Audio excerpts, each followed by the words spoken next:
Baie hartlik welkom, liewe vriende, liewe gemeente. Ek gaan vanmôre vir u lees uit Psalm 127. Die hele Psalm is nie 'n lang Psalm nie. Psalm 127. My tema is: wanneer weet jy? Wanneer weet 'n mens? Ek is besig om my tyd te mors. Wanneer weet jy dit? Kom ek gee net 'n bietjie agtergrond van die Psalm. Die Psalm is 'n Psalm van Salomo. Salomo het 2 psalms geskryf, 127 hierdie ene en 72. Die interessante van Psalm 72, dis 'n Psalm wat gerig is om vir Salomo te sê wat moet hy daar buitekant doen as koning? Wat is sy opdrag as koning na die volk toe? Psalm 127 wil vir Salomo sê, kyk na binne toe, na jou huis, na jou gesin, na jou persoonlike lewe.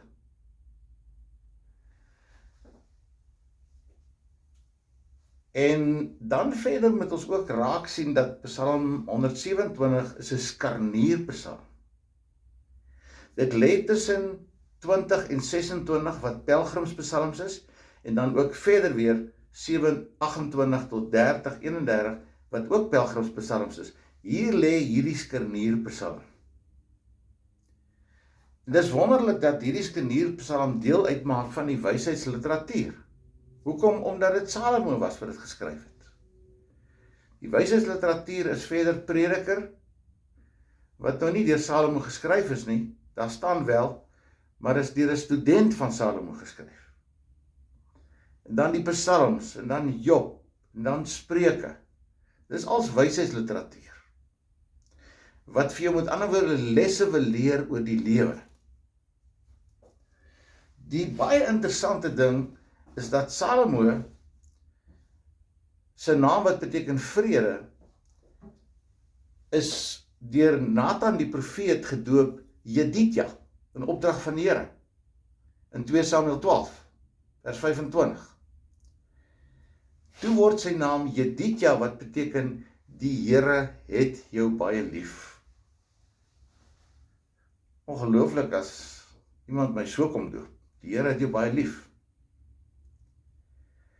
So dis soort van bietjie die agtergrond van hierdie Psalm, waar dit hy saamgestel is, en hoe dat hy lyk. As met ander woorde 3 dinge oor die Psalm baie belangrik. Die eerstens is dit 'n Psalm na binne gerig. Tweedens is dit 'n Psalm wat 'n skarnierpsalm vorm tussen die pelgrimsliedere. En die derde ding is, wat belangrik is, dis 'n Psalm wat op die dinge naby aan 'n mens fokus, maar ook wat jy wil inspireer. Verder interessant is, ons vermoed dat die Psalm eintlik geskryf is vanuit 'n droom wat Salomo gehad het.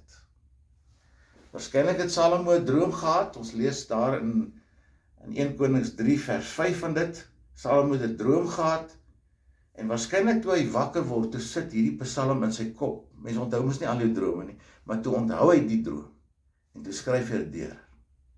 So die Here het as te ware hierdie Psalm vir Salomo gegee so in sy slaap.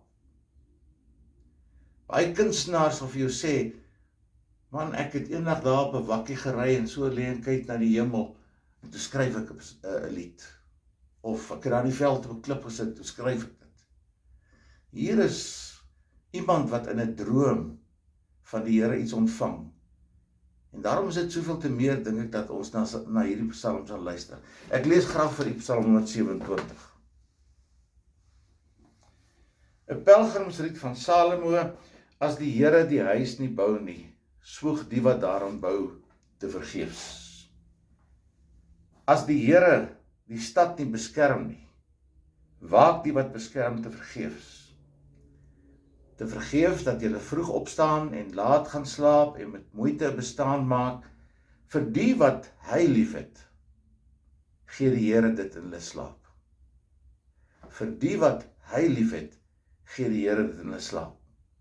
Seuns is geskenke van die Here, en kinders word deur hom gegee.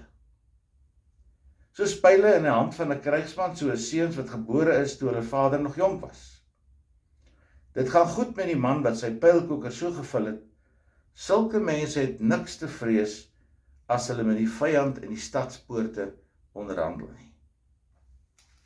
Onthou toe ons oor Rut gepraat het, ons ook gepraat hoe het Boas met die ander losser in die stadspoorte onderhandel, om 'n saak te beklink oor die grond en oor Rut. Hier word weer gepraat, jy gaan niks vrees as jy die stadspoorte met iets onderhandel nie, want jy doen jou besigheid in samewerking met die Here. Daar word vertel van in die Griekse mitologie van 'n god, Sisyphus, wat een of ander ding gedoen het waarvan die ander gode nou nie gehou het nie. En toe besluit hulle as straf, moet hy elke dag 'n klip teen die berg daar by Griekeland uitrol. Miskien was dit daar waar die Areopag gestaan. En hy het dadelik aan die werk gespring. Want hy het ons gesê, as jy die klip dan kan rol tot bo, dan is jy vergewe. So het hy begin om die klip te rol. Maar elke keer net as hy bo wil kom, dan verloor hy sy greep. Dan hardloop die klip af en hy hardloop af en hy begin weer voor. En so het dit vir dae lank aangegaan. Trouwens het dit sê 40 dae, wat altyd maar 'n simboliese getal is, maar 'n lang tyd het hy aangegaan. Toe pleeg hy selfmoord. Daarom die vraag wat ek gevra het, wanneer weet 'n mens, jy mors jou tyd? Jy mors jou tyd. Kyk, die boodskap van Salomo is duidelik vir ons. As 'n mens besef, jy werk jou gedaan, jy sloof jou af, jy gaan moeg slaap, jy staan moeg op, jy sien nie eintlik sukses in dit wat jy doen en wat jy wil bereik nie, dan moet jy ernstig vir jouself die vraag afvra, hoekom is dit so? Is dit nie dalk omdat jy jou dagtaak en dit wat jy wil doen, wil aanpak sonder die Here nie? Is dit nie dalk die rede nie? Want dan gaan dit baie moeilik uitwerk en jy gaan baie moeilik sukses behaal. Ek weet dit is 'n soort van 'n klap na die sogenaamde self-made man. Maar in alles wat ek doen, moet ek in rekening hou met God, sê Salomo.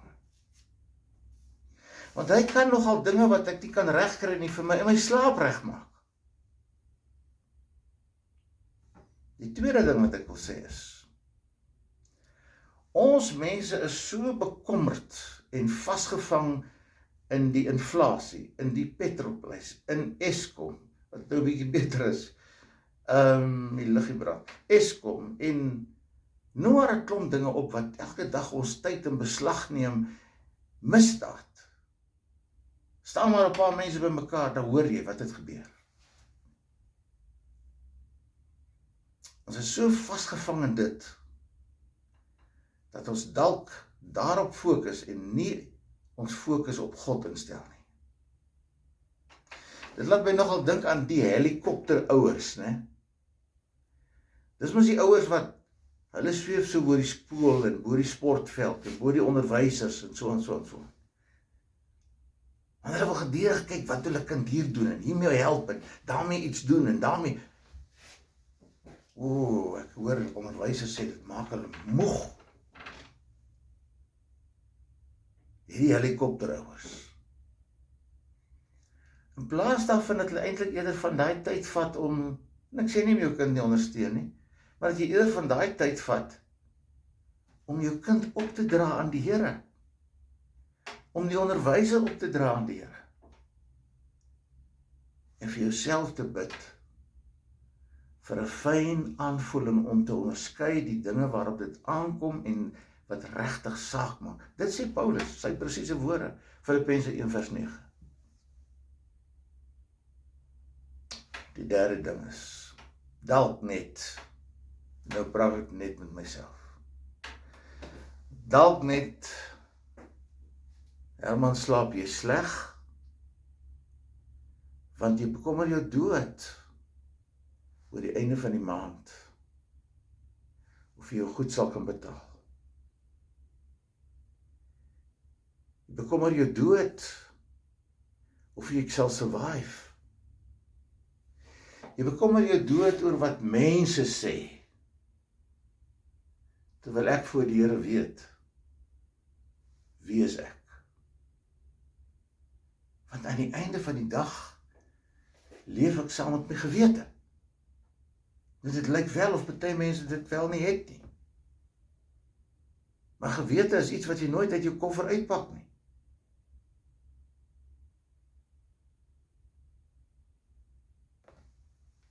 Wie is ek voor God? En daarvoor gee ek rekenskap. Daarom moet ek my nie moeg maak om my te steur aan wat ander mense sê en wat ander mense dink en storieetjies en sterkies nie, want baie keer is 'n ding wat gebeur soos 'n kussing wat jy stik en sny, jy tel nooit al die vere op nie, moet dit ook nie probeer doen nie. Gee jy maar net rekenskap voor God. Dan gaan jy dalk net beter slaap. Want sê Salomo, as die Here die huis nie bou nie, ons wat in die huis bly, ons wat in die huis slaap, ons wat vanuit die huis uitgaan, as die Here die huis nie bou nie, spoeg die wat daarin bou te vergeefs. Te vergeefs dat jy vroeg opstaan en laat gaan slaap, met moeite bestaan maak, te vergeefs, as die Here ontbreek in jou lewe. Hy kom by 'n vierde ding uit, hy sê, geskenke, seuns is geskenke van die Here. Hy sê dit maar net seuns, omdat destyds was die seun die belangrike een wat die nageslag moet voortplant. Eers later het daar meer aandag aan die vrou gekom, maar hy sê tog, in dieselfde sin nog, en kinders is geskenke van die Here. Wat sal 'n mens nie maak sonder jou kinders nie? Dit is nie net jou nalatenskap nie, maar dit is die verlengde stuk vreugde en dankbaarheid wat jy van die Here ontvang het. Ek het al so baie gesien, dat 'n ouerpaar nie kan swanger raak nie. Ek het dit 3 keer beleef op toere wat ek, gemeentetoere en goed wat ek gevat het oor see, Israel toe en dan Europa. 3 paartjies. En dan skielik, na 'n week in Israel en goeters en so aan, en na die opgewondenheid wat hulle uitsien na toe, hier in Griekeland, Duitsland kom ons agter, die vroukie is nie lekker nie. Dan dink ons is van naarheid van van die vliegtuig. Nee, dan is hy swanger. So dit lyk met daai oomblik, as jy relax en sê, Here, dis nou in U hande, dan gebeur dit. Dan bou hy die huis. En natuurlik lê ons grootste vreugde nie in die seun en dogter nie, maar in die seun van God, wat vir ons kom sterf het en vir ons die ewige lewe moontlik gemaak het, en vir ons die weg oopgemaak het, dat ek en jy eendag hierna trek, van hier na hierna, na die ewige lewe. 5de sê hy, die sin van die lewe. Die sin van die lewe lê daarin, dat ons God se bemindes is. Hoor mooi? Die sin van die lewe lê daarin, dat ek en jy sal besef, ons is God se bemindes. God gee vir my vreugde. Daai diep innerlike vreugde en blydskap, wat jou verstand te bowe gaan, sê Paulus in hoofstuk 4 van Filippense. God gee jou vrede. Nee? God gee vir jou liefde. God gee jou al die gawes waarvan Galasiërs 5:22 maar praat, die vrug van die Gees. Wat moes nou begin by liefde en vergifnis? God gee dit vir jou. So gesien eintlik word die wet van die wêreld op sy kop gedraai deur die wet van die koninkryk. Want die wet van die wêreld sê, jy moet soek en jy moet werk en jy moet vroeg opstaan en laat gaan slaap ensovoorts ensovoorts, maar die wet van die koninkryk sê, ja, doen dit. Jy kan nie sê ek gaan nou nie meer werk nie. Dan sê Spreuke, wat ook 'n wysheidsliteratuur is, Spreuke 6, gaan na die muur jou luiaard en word wys. Jy kan nie niks doen nie. Jy moet jouself regryk. Jy moet hard werk. Maar in verhouding met God, tree vir tree met God. Want die wet van die koninkryk is, die Here gee dit so in jou slaap. Broeders en susters, mag ons dit onthou. Ek wil tog vir die ietsie lees wat Helmut Thielicke geskryf het, ek probeer dit nou so reg vertaal. En hy praat veral met die mense hier na die Tweede Wêreldoorlog wat in hierdie angs gelewe het van wat gaan hulle nou doen, hulle huise is vernietig, hulle gesinne is opgebreek ensovoorts ensovoorts.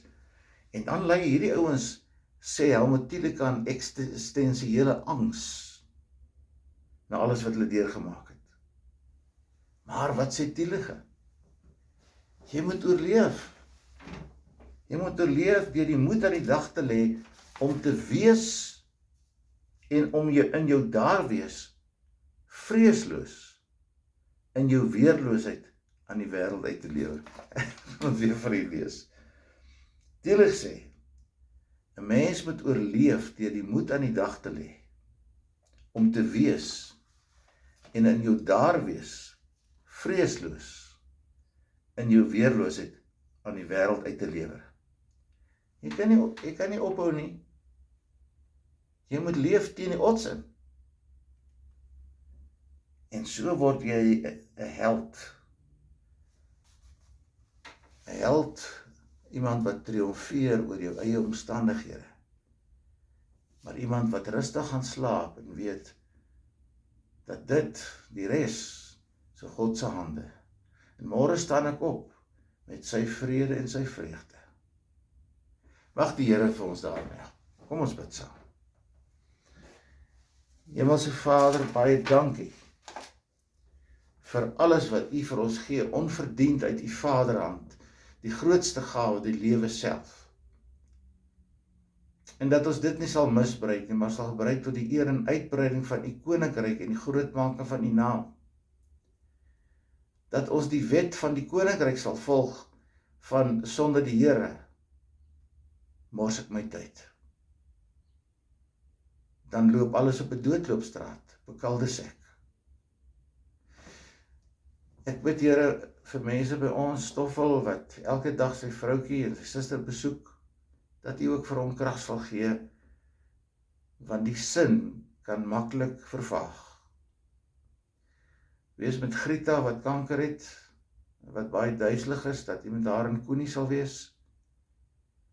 Ek bid wees met Pieter Lawrence wat sy pa begrawe het hierdie week, dat U met hom sal wees en hom sal sterk maak.